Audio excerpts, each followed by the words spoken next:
നിസ്സഹായ അവസ്ഥയോടെ ഗൗരി നിറകണ്ണുകളോടെ ദേവനെ തന്നെ നോക്കി നിന്നു.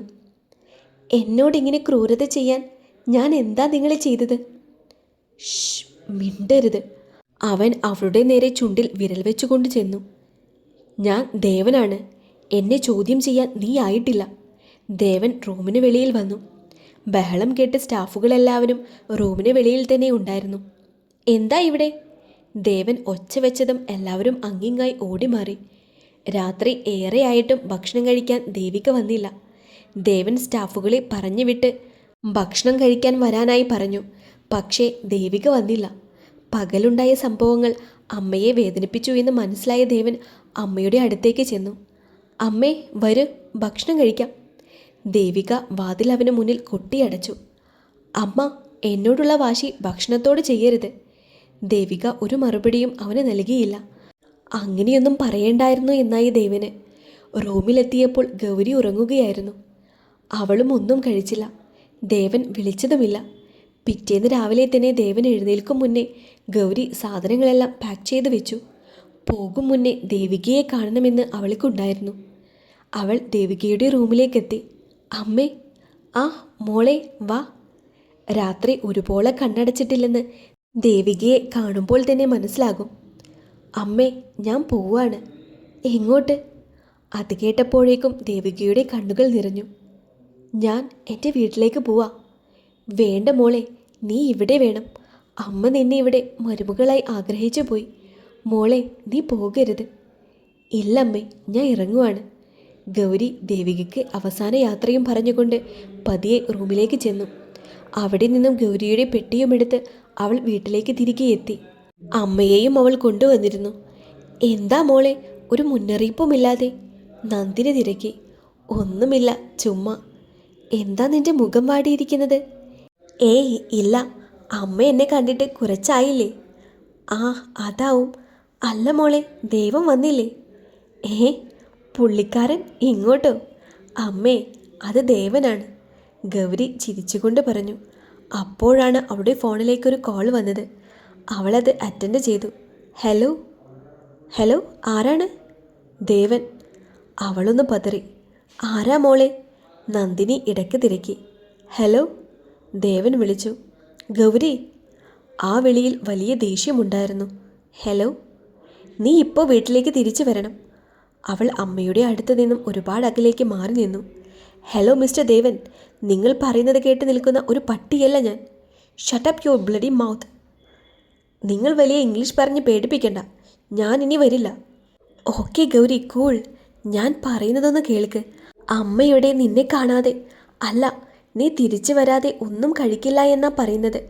അമ്മയുടെ കാര്യം നിനക്കറിയാലോ. മരുന്ന് കഴിക്കുന്ന ആളാണ്. നീ വാ. ദേവനൊന്ന് തണുത്തു. ഇല്ല, സോറി. ഗൗരി ഫോൺ കട്ട് ചെയ്തു. ദേവൻ കയ്യിലിരുന്ന ഫോൺ ഒറ്റയേറായിരുന്നു. അത് തവിട് പൊടിയായി. ഏതാനും നിമിഷത്തിനകം ഗൗരിയുടെ വീടിന് മുന്നിലേക്ക് ഒരു വലിയ JCB വന്നു. ഗൗരിയും അമ്മയും പെട്ടെന്ന് പുറത്തേക്ക് വന്നു. നാട്ടുകാരും ചുറ്റിലും കൂടി. എന്താ മോളെ ഇതൊക്കെ? ഗൗരിയുടെ അമ്മ തിരക്കി. അമ്മയുടെ മരുമോൻ്റെ സമ്മാനം. എന്തൊക്കെയായി പറയുന്നത്? അവരുടെ മുന്നിൽ വെച്ചുകൊണ്ട് തന്നെ ആ വീട് JCB ഇടിച്ചു പൊളിച്ചു. ഇത് കേസ് കൊടുക്കണം അമ്മേ. അവൾ അമ്മയെയും കൂട്ടി നേരെ പോലീസ് സ്റ്റേഷനിൽ ചെന്നു. സങ്കടം സഹിക്കാവുന്നതിലും അപ്പുറമായിരുന്നു. ആകെയുണ്ടായിരുന്ന കിടപ്പാടമാണത്. ഇന്നത് ദേവൻ്റെ വാശിക്ക് മുന്നിൽ മണ്ണായി മാറി. സാർ, ഞങ്ങളുടെ വീട് ദേവനും അവരുടെ അനുയായികളും ചേർന്ന് ഇല്ലാതാക്കി. ഗൗരി നടന്നതെല്ലാം പറഞ്ഞു. മേഡം പറയുന്നത് ദേവൻ സാറിനെ കുറിച്ച് തന്നെയാണോ? അതെ സാർ, എന്നെക്കുറിച്ച് തന്നെ. ദേവൻ സ്റ്റേഷനിലുള്ള ഒരു കസേര വലിച്ചിട്ടുകൊണ്ട് അതിലിരുന്നു. സാർ. പോലീസ് അവനെ സല്യൂട്ട് ചെയ്തു. ഗൗരി അവനെ തന്നെ നോക്കി. സോറി മേഡം, ഈ കേസ് ഫയൽ ചെയ്യാൻ പറ്റില്ല. അതെന്താടോ, ഇവിടെ പാവങ്ങൾക്ക് ജീവിക്കണ്ടേ? ഡോ പോലീസേ, നിങ്ങൾ ഫയൽ ചെയ്യടോ. സാർ, അത് പിന്നെ ചെയ്യേ, ദേവനല്ലേ പറയുന്നത്. പോലീസ് പരാതി എഴുതി വാങ്ങി. ഇനി ഞാൻ പറയാം. ആ 5 സെൻറ്റ് സ്ഥലം എൻ്റെ പേരിലാണ്. ഗൗരി ഒരു ഞെട്ടലോടെ ദേവനെ നോക്കി. എന്താ അമ്മ ഇത്? അറിയില്ല. അവിടെ ആ വീട് നിൽക്കുന്നതിൽ എനിക്കൊരു സുഖമില്ലായിരുന്നു. എന്തേ? എൻ്റെ സ്ഥലത്ത് നിൽക്കുന്നത് എനിക്ക് ഇടിച്ചു പൊളിച്ച് കളഞ്ഞൂടെ? കളയാം സാർ. പിന്നെ ഈ നിൽക്കുന്നത് എൻ്റെ ഭാര്യയാണ്. മാഡം ഇരുന്നാട്ടെ. ഏയ്, എനിക്ക് അങ്ങനെയൊരു ബഹുമാനം വേണ്ട. ഇയാൾ കള്ളം പറയുവാണ്. സാർ, എൻ്റെ അമ്മയുടെ പേരിലുള്ളതാണ് ആ സ്ഥലം. നന്ദിനി അവളുടെ തോളിലൊന്ന് തട്ടി. എന്താ അമ്മേ? അന്ന് ദേവിക എന്നിൽ നിന്നും അത് വാങ്ങി. അവളൊരു ഞെട്ടലോടെ കണ്ണുകൾ വിടർത്തിക്കൊണ്ട് അത് കേട്ടു നിന്നു. കേട്ടില്ലേ? ഇനി ഞങ്ങൾ പോട്ടെ സാർ. ശരി ദേവൻ സാർ. ദേവൻ ഗൗരിയുടെ കൈയും പിടിച്ചുകൊണ്ട് സ്റ്റേഷനിൽ നിന്നും ഇറങ്ങാൻ നേരം ഗൗരി നിന്നെടുത്ത് തന്നെ ഉറച്ചു നിന്നു. ഇങ്ങോട്ട് വാടി, ബലം പിടിക്കാതെ. ദേവൻ അവളെ ബലമായി പിടിച്ചെങ്കിലും അവൾ അനങ്ങിയില്ല. നന്ദിനിയുടെ കണ്ണുകൾ നിറഞ്ഞൊഴുകി. മോനെ, അവളെ വിട്. നിങ്ങൾ സംസാരിക്കരുത്. ഇപ്പോൾ ഇവൾ എൻ്റെ ഭാര്യയാണ്. നന്ദിനി ഒരക്ഷരം മിണ്ടാതെ നിന്നു. അവൾ അനങ്ങുന്നില്ലെന്ന് കണ്ട ദേവൻ അവളെ ഇരു കൈകളിൽ വാരിയെടുത്തു.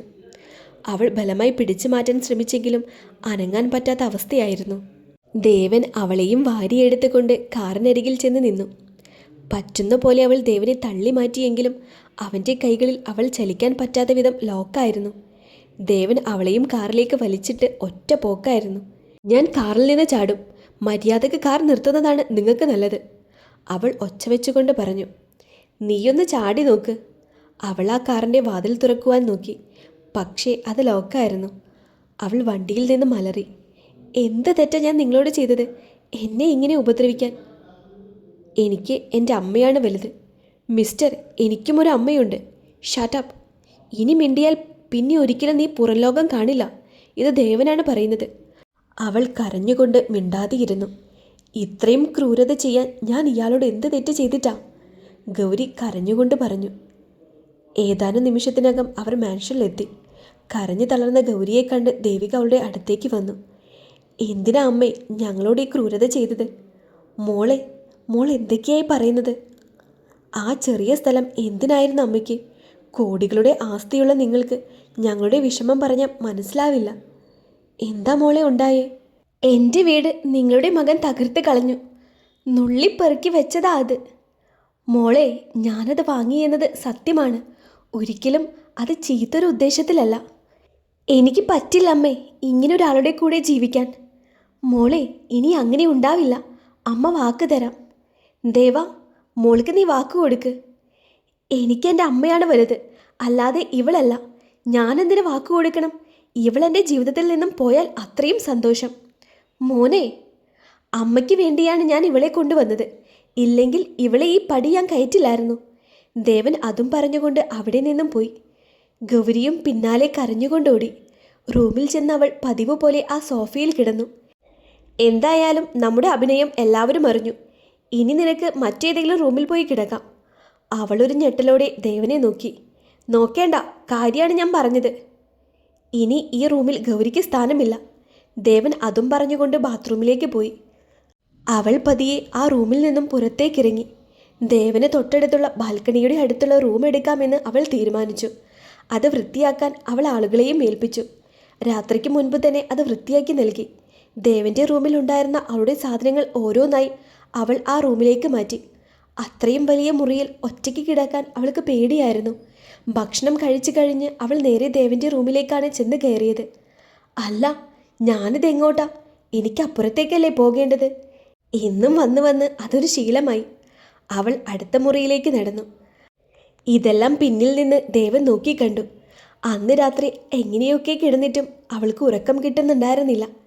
ഇതേ സമയമാണ് ദേവൻ്റെ ഫോണിലേക്ക് ഒരു കോൾ വരുന്നത്. പരിചയമില്ലാത്ത നമ്പറാണ്. ദേവൻ അത് അറ്റൻഡ് ചെയ്തു. ഹലോ, ആരാ? ഹലോ. മറുവശത്ത് നിന്നും ഒരു സ്ത്രീയുടെ ശബ്ദമായിരുന്നു. ആരാ? ഞാൻ. ഹലോ, ആരാ? ദേവൻ വീണ്ടും തിരക്കി. ഞാൻ അനന്യയാണ്. ഒരു ഞെട്ടലോടെ ദേവൻ കട്ടിലിൽ നിന്നും എഴുന്നേറ്റ് നിന്നു. എന്ത്? അതെ ദേവ. അനന്യ, നീ എന്നെ മറന്നോ? മറക്കാനോ? നീയല്ലേ എന്നെ മറന്നത്? ഇല്ല, മറന്നാൽ ഞാൻ ഇപ്പോഴും കാത്തിരിക്കുമെന്ന് തോന്നുന്നുണ്ടോ? നീ എന്തൊക്കെയായി പറയുന്നത്? അതെ, ഞാൻ ഇപ്പോഴും ദേവനെ കാത്തിരിക്കുകയാണ്. പക്ഷേ നീ എന്നെ ചതിച്ചവളല്ലേ? പെട്ടെന്ന് അവന് പലതും ഓർമ്മയിൽ വന്നു. ചതിയോ? അതെ, മറ്റൊരുത്തനുമായി സ്നേഹത്തിലായിരുന്ന നിന്നെ ഞാൻ ഇനിയും വിശ്വസിച്ച് സ്നേഹിക്കണമല്ലേ? ആരാ ദേവ ഇങ്ങനെ പറഞ്ഞത്? അനന്യ കരഞ്ഞുകൊണ്ട് ചോദിച്ചു. എൻ്റെ അമ്മ. ഇല്ല ദേവ, ഞാനങ്ങനെ നിന്നെ ചതിച്ചിട്ടില്ല. എനിക്ക് കഴിയില്ല അതിന്. എന്നാൽ പറ, ഇത്രയും കാലം നീ എവിടെയായിരുന്നു? അമേരിക്ക. വാട്ട്? അതെ, ഈ പറഞ്ഞ അമ്മ തന്നെയാണ് എന്നെ അങ്ങോട്ട് പഠിക്കാൻ അയച്ചതും. നീ എന്തൊക്കെയായി പറയുന്നത്? സത്യമാണ് ദേവ. അമ്മയുടെ എന്തോ ഒരു കുതന്ത്രം ഇതിനു പിന്നിൽ ഒളിഞ്ഞിരിപ്പുണ്ട് എന്ന് രണ്ടുപേർക്കും മനസ്സിലായി. ദേവൻ കലിതുള്ളി അമ്മയുടെ റൂമിലേക്ക് ചെന്നു. അമ്മേ, അമ്മേ! ആ, ദാ വരുന്നു. എന്താ മോനെ, എന്താ? അമ്മേ, അമ്മ എന്തിനാ അനന്യയുമായുള്ള വിവാഹം അന്ന് അമ്മ മുടക്കിയത്? മുടക്കിയതോ? എടാ മോനെ, അവൾക്ക് മറ്റൊരു ബന്ധമുണ്ടെന്ന് അറിഞ്ഞിട്ടാണെന്ന് അമ്മ പറഞ്ഞതല്ലേ? എന്നിട്ട് അമ്മ എന്തിനാ അവളെ അമേരിക്കയിലേക്ക് അയച്ചത്? ഏ, ഞാനോ? മോനോട് ആരാ ഇതൊക്കെ? അവൻ അനന്യയുടെ കോൾ കാണിച്ചു കൊടുത്തു. ഹലോ അമ്മേ, ഞാനാ അനന്യ. ദേവിക ഒരു ഞെട്ടലോടെ അവളുടെ ശബ്ദം ശ്രവിച്ചു. ഇനി പറ അമ്മേ, എന്തിനായിരുന്നു ഞങ്ങളെ അകറ്റിയത്? ദേവികയ്ക്ക് ദേഷ്യം വന്നു.